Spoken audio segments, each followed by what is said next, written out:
What is up, SmackNPie here. Welcome back to another video on the channel. Welcome to part 2 of our story explanation that we started yesterday. If you haven't checked that out, make sure you check it out because we kinda continue exactly where we left off. In our last video, I ended with two things specifically. Number 1, mysterious character E, and number 2, souls trapped here in this nightmare realm. We've already established the groundwork for Dark Deception Universe, each monster representing the worst of humanity, all the horrific crimes humans are capable of. Violence, greed are just some examples. I came to the conclusion that these are the nightmares that Malak and black magic uses against all the souls trapped in here. So no, these nightmares are not specifically ours. Our actions in the real world connects us with the said nightmares, causing these nightmares to keep shadowing us. For example, if we used violence against innocent people in our real life, murder monkeys, evil spirits, and murderous tendencies would be drawn to us, and they would be at us at every turn. That is why us acting out violence in real world causes violent souls in this dark world to make us suffer. That's the whole point. These souls are the souls of evil individuals trapped by the devil to do his bidding, as well as suffering. And that is just one of several monsters that we already covered in the last video. Greed, deception, trolling, rage are just some of many this game touched upon that helped us in understanding why there were other souls in these levels. We always had this question of why other souls are sharing our nightmares and vice versa. Why did Malak say he's bringing our worst nightmares, yet a lot of other people sharing the same thing? So thanks to the new secrets, all of it has been explained. So now with all this said and done, it is time to follow one of many souls going through the same journey as us and how I may be able to predict the finale of this game. Let's get through this.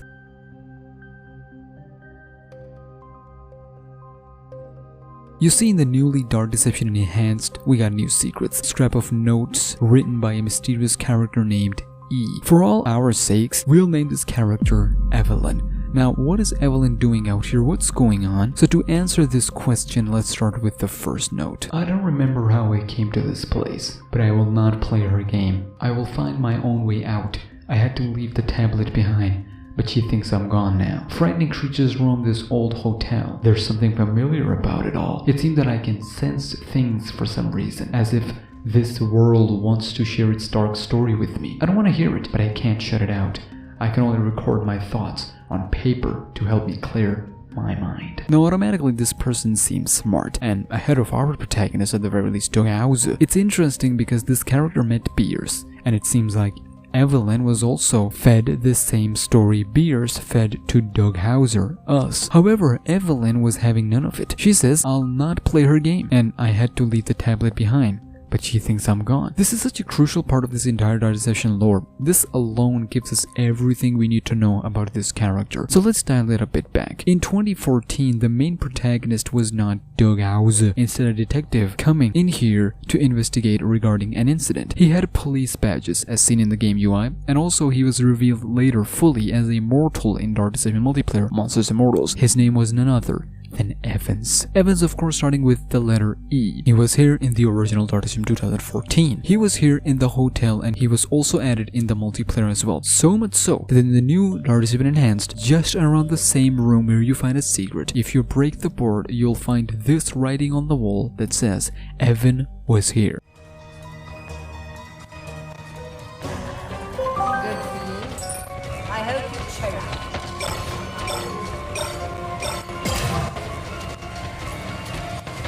E in the name, his name on the wall, past history, resilient attitude, wanting answers. All of this points to this mysterious character being none other than our detective, Evans. Yay, we solved it. Right? Well, not quite. See, here's the issue. I don't believe that's the case. You see, I don't recall which Q&A was it, but Vincent Living, the creative director of Dark Deception, the man behind the franchise, explicitly said he's not part of the story. Not anymore. He was specifically removed from the story and got replaced by Doug Hauser, an attorney. Evans was added in multiplayer because he was in the OG Dark Deception. This Dark Deception is a remastered of remake of the original Dark Deception, and Evans in here was just an Easter egg, a nod to the original game and protagonist, Vince's way of tipping his hat to his roots and where it all started. And I also believe Vince is a smart guy. He would make us all think this is who E is, but nah. So if it's not Evans, who is it? Well, why not ask Beers? Beers, why don't you tell us? Now listen closely. See see those floating bits of crystal? Those are soul shards. Fragments of human spirit scattered throughout the halls of this little maze. Each crystal is a remnant of one who has met their end here. Gather them all, and the first ring piece will be yours. One more thing. You're not alone. There are monsters in here, and they're looking for you. Here, you'll need this. It can detect each shard's location. It was left by the last guest to disappoint me here. A very clever girl, just not a very fast runner. There it is, ladies and gentlemen. I believe that it was the last mortal soul before us that got in here. The clever girl before us who intentionally left the tablet behind to make Beers think she's dead, only to go about and find her own way. Yes, that clever girl is my Evelyn. So Evelyn here reveals she doesn't trust Beers, she doesn't trust any of this, and she not only wants out, but she wants answers. Evelyn writes her journey in these secret notes, explaining each time how she perceives these nightmares and these monsters. Let's follow her, shall we? In the first note she states, "There's something familiar about it all. It seems that I can sense things for some reason. It's as if this world wants to share its dark story with me." Very important. This tells us that this is not hell. Not yet anyway. It may be afterlife, but not quite there. This is what Beers and Malak are into. The rituals they did, sacrifices to enter into this nightmare realm, to hold all the dark glory, all the dark power, where only evil prevails, only the darkest of wishes granted, and only darkest of soul survive. Now the main question is, we need the tablet to locate the ring pieces, and we need ring pieces to move around these realms. So how is it that Evelyn getting through all that without Beers' help or the tablet?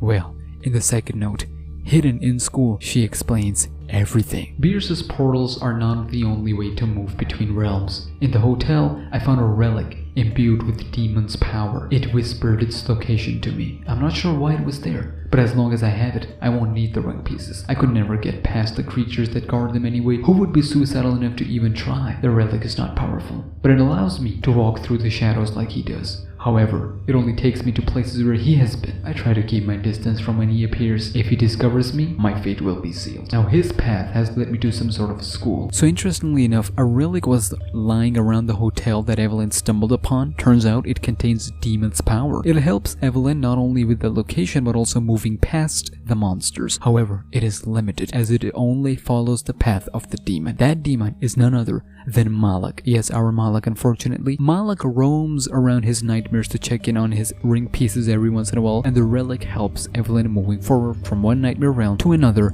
following the demon's path. This is extremely interesting because as we are moving forward through Beers and Tablet's help, so is Evelyn. We're both after that final level to find an escape. It's eventually leading to Malak's level, and we know that we are also getting close to his level, so that explains that both of us are on the same journey, different intentions and motives, different methods. In the third note found in the manor, Evelyn describes that I escaped from Agatha, but not unscathed. She was able to deeply wound my left shoulder before I escaped. I almost passed out from the pain. I can still hear her shrill laughter. Thank goodness I have this relic, or I'll be dead already. Mysteriously, my wound healed itself after I left her realm. The rules of this place continue to confuse me. It's nothing like the real world, and it's always changing. Almost as if it is controlled by someone. Maybe it is that demon? His path has led me to an opulent manor now. So, Evelyn here describes that she's escaped the school, however in doing so she's injured. Fortunately, Relic helped her heal mysteriously. She also explains that all these nightmares are in direct control of a demon. He's going around all these nightmares. This is leading up to something big. In the fourth note, she says, I managed to escape from the dollhouse. I'm not sure how much more of this I can take. The longer I follow the demon's path, the more nightmarish it becomes. Even with this relic, I doubt that I will last much longer. I can only hope that a way out lies somewhere within these sewers. It is quiet here. Too quiet. Here, Evelyn explains her motives. She says she can't keep going. Nightmares are getting worse, and she don't know how long the relic will help her and protect her. She's also finding a way out of this, and hopes it's through these sewers. Unfortunately, we can tell she didn't find a way out, but it's taking an extreme amount of emotional and physical toll on her. The final note in Crazy Carnival is by far the most scariest one yet. She says, I have become aware that using the relic costs the user a terrible price. It slowly consumes their soul. I'm not imagining it. I can feel myself gradually getting weaker. I will try to avoid using it for as long as I can until I find a way out. But I'm starting to lose hope. Maybe there is no way out. Maybe this is hell. Everyone and everything here is a nightmare. So it makes sense. Was I a bad person? Did I do something unforgivable? What torments me more than the monsters is that I can't remember anything. Beers seemed to know something previously. I saw it in her eyes. Now, the relic has brought me to an evil circus. So there's a lot just happened there. I said in the opening of the video that this is not hell. I'll take that back actually, because even if it isn't that hell where you die and now you're in afterlife where it is going to be decided whether you're going to heaven or hell, it's still hell for people like Doug, people like Evelyn. Now, we can't really assume much and start accusing Evelyn of horrible crimes because she's ended up here, because it is kind of hard to know exactly what she did in real life that has caused her to enter here and be in this place in the first place. Like with Doug, it took us 2 to 3 chapters to learn why he's here. With Evelyn, even she is confused. Even she is questioning herself. Was I a bad person? Did I do something unforgivable? I quickly wanted to intervene, so basically Mike from Super Horror Bro made a video on this, and he entertained the idea that E could possibly be Doug Hauser's wife. And one of the reasons she's here is to, of course, rectify her past mistakes, and she blames herself for the death of Tammy Hauser. And that's how Beers learned about Doug from her and all that, and we might end up meeting her. This is not a bad theory. Matter of fact, there are a lot of things that actually supports this idea, and you know what? I would like to entertain this theory too, so I'm just gonna put it out there that this theory exists. Not my theory. Mike from Super Horror Bro, he made this theory. Personally, for now, since I don't have other facts, my theory is that it's not the wife, it's someone else. But knowing Vincent Livings is making up the story as we're moving, he could change it altogether. So don't blame me if it changes. But for now, I just wanted to put it out there that I don't believe it's the wife, but anything can happen here in Dark Deception. But this theory is very solid, like it's in my top 2. So it is really interesting to know that maybe some souls don't need to be bad to end up here. Like Agatha, for example. She transitioned into an evil spirit because she got corrupted after the fact, after she was sacrificed,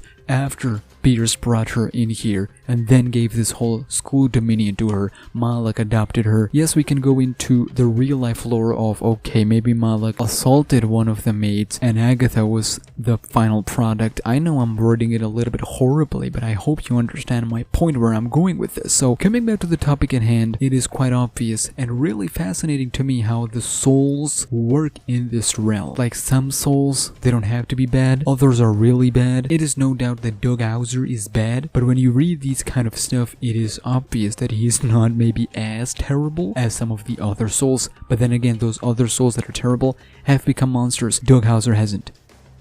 Yet, we're just gonna have to wait and see. So all these nightmares controlled by demons like Malak, filled with monsters like murder monkeys, clowns, duckies, everywhere is darkness, and the longer you're there, the more it'll consume your soul. And since Evelyn is operating on her own with only Relic, it is consuming her fast, taking over her soul just like Agatha's. Like I said, only darkness prevails here. Souls and spirits with darkest and only evil of wishes and actions. This is where the demon let those evil wishes to come true. He let them prevail as freely as possible. This is why she questions herself. Was I a bad person? This is why Doug regretted everything, accepting he was horrible to his family. This story is now truly turning dark, and it's taking a toll on me as we speak. Unfortunately, we're only halfway done with the game. There are still 4 portals left, not counting the 10th, which means Evelyn has to go through 4 more nightmares. Is she strong enough? Will she be able to continue? Will she escape, or the darkness will consume her soul completely and she'll be trapped here for eternity, becoming one of many countless monsters? Will Relic keep her alive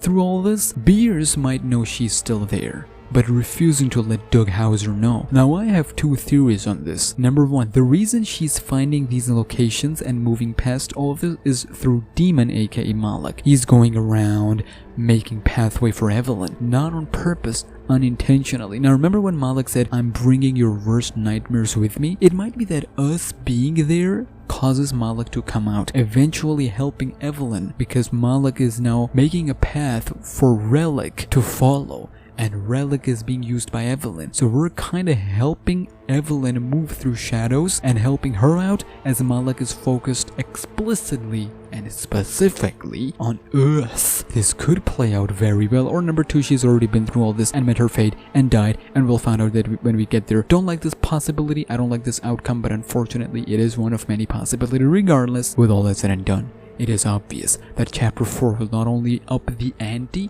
and continue this madness with its own set of monsters with 3 more nightmares. I'm betting she's still alive and made it to the final portal, not 10th but 9th. However, she's weak, very weak, can't go on. 3 nightmares, hospital with nurses, theme park with Joy Gang, cave with Mama Bear and Trigger Teddy will be part of Chapter 4 journey. Each nightmare bringing their own set of evilness with them, causing more darkness to whomever enters their realms. We might have Beers and Tablet on our side and powers, but Evelyn, oh poor Evelyn, she only got a relic and she's getting weaker. A journey that'll not only continue our quest to meet our family and set things right, but also reveal Evelyn's fate. It is bizarre how she became such an integral part of the story. We might even learn Beers' story through her secret notes in the upcoming chapter. But it's only Chapter 5 where we'll learn everything. We know there are a couple of endings waiting for us, meeting Tammy, meeting Evelyn, hopefully, and Beers' true intentions reveal, as well as Malak's boss fight. Yes, these are all part of Chapter 5 alone. Chapter 4 is focused on expanding these points. I believe Beers will use us to get out.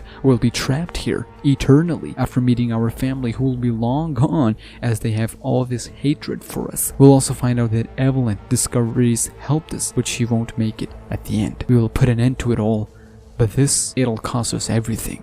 And I mean everything. Is this the redemption story for Doug Hauser? Or is this the one where the bad guy is like, that's what you get? Well, we'll find out more when Chapter 4 drops next month. This was my take on Dark Deception. Do let me know your thoughts and theories down in those comments below. Subscribe right now if you're new here. Follow your own Twitter and Insta, SmackNPie. And I'll see you in the next video.